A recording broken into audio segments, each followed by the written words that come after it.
suis très heureux de faire cette vidéo-là. Moi-même, quand j'ai commencé à regarder ça, je me suis dit, hey, c'est dommage difficile, alors j'ai dû réfléchir quelques secondes. Et là, après quelques réflexions, bien, j'ai fini par avoir une bonne idée. C'est une tentative d'ampoule électrique pour dire Eureka, j'ai trouvé. Bon, alors, c'est pour ça que je suis enseignant en mathématiques et non pas en art. Et ce que j'ai fini par découvrir après quelques secondes, c'est que, bien sûr, il va y avoir un point ici, on va plier, on va ramener le coin en haut à gauche sur le coin en bas à droite. J'espère que le dessin était clair. Et ce que j'ai fini par voir, c'est que cette quantité-là ici, qu'on va appeler x, on va la mettre là aussi. Et il fallait voir ici le 10 moins x qui était pour l'autre partie. Pourquoi 10 moins x? Parce qu'en tout, il faut que les deux parties fassent 10 cm. Alors, qu'est-ce qui fait 10? Si j'ai x, qu'est-ce qui manque? Il manque 10 moins x. Et on va pouvoir voir le triangle rectangle qui est en bleu. C'est un triangle rectangle. C'est une tentative d'angle droit. Hein? Une dernière tentative, c'est un carré. Pour téléphoner à notre bon ami Pythagore, du genre A2 plus B2 égale C2, du genre 1 à la 2 plus x à la 2 égale 10 moins x à la 2. Et on va pouvoir trouver la valeur de x qui fait que c'est vrai. Vous allez voir avec quelques bonnes idées. Donc 1 à la 2, ça fait 1, plus x à la 2. Et là, 10 moins x à la 2, bien, vous avez le droit de vous faire un petit rectangle dans le coin de la feuille. Là. 10 moins x à la 2, c'est la même chose que 10 moins x multiplié par 10 moins x. Et je vous rappelle qu'il y a beaucoup de visites à faire. Des visites, ça veut dire, lui, il va aller dire bonjour à lui. Lui, il va aller dire bonjour à lui. Et ainsi de suite, et ainsi de suite. Donc, on appelle ça la distributivité. 10 fois 10, ça fait 100. 10 fois moins x, ça fait moins 10x.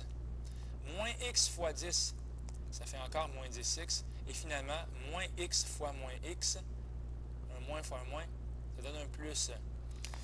Et c'est ce qu'on va écrire ici. On va l'écrire dans l'ordre, si vous préférez. Donc, x2 en premier, moins 20x, plus 100. Bien, bien, bien, bien, bien. On peut annuler x2 de chaque côté. Comment ça, j'ai le droit de faire ça? Bien, tout simplement parce que j'ai le droit de faire moins x2 à droite, à gauche et moins x2 à droite. Alors, ils sont disparus. On peut même faire, tiens, on va juste faire le ménage. Tiens, ça fait 1 est égal à moins 20x plus 100, comme ça. Ah, ok, ok, ok. On va faire plus 20x de chaque côté, ce qui va faire 20x plus 1. Mais le plus 1, on va l'enlever finalement. Il va rester 20x égale 99, ou x, si vous préférez, est égal à 99 sur 20. Et on va aller demander gentiment à la calculatrice. Elle nous répond que x est égal à 4,95 cm. Bien! Ah ben là, on a fait le pire. On a vraiment fait le pire. Alors, je reprends ici le triangle bleu, qui est celui-là ici, comme ça. Donc, le triangle bleu, tout simplement, pour mettre ça au propre, on a 4,95. On a 1. Et évidemment, ici, on va avoir 5,05. On veut savoir quelles sont les mesures des angles. Alors, ben, tout simplement, on va l'appeler l'angle A, B, C. Alors, allons-y avec des rapports trigonométriques ordinaires. Par exemple, sin de A, qui est égal à l'opposé sur l'hypoténuse, donc 1 sur 5,05, comme ça. Donc, la mesure de l'angle A est égale à sinus moins 1 de 1 sur 5,05, ce qui devrait donner environ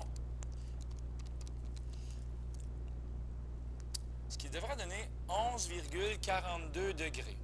On va mettre un à peu près 11,42 degrés. Et la mesure de l'angle B, qui va être égale à 90 moins 11,42, ce qui va donner 78,58 degrés. Donc, c'était la question pour la petite feuille rectangulaire bleue et jaune. OK, alors je vous souhaite beaucoup de succès dans vos mathématiques et ailleurs.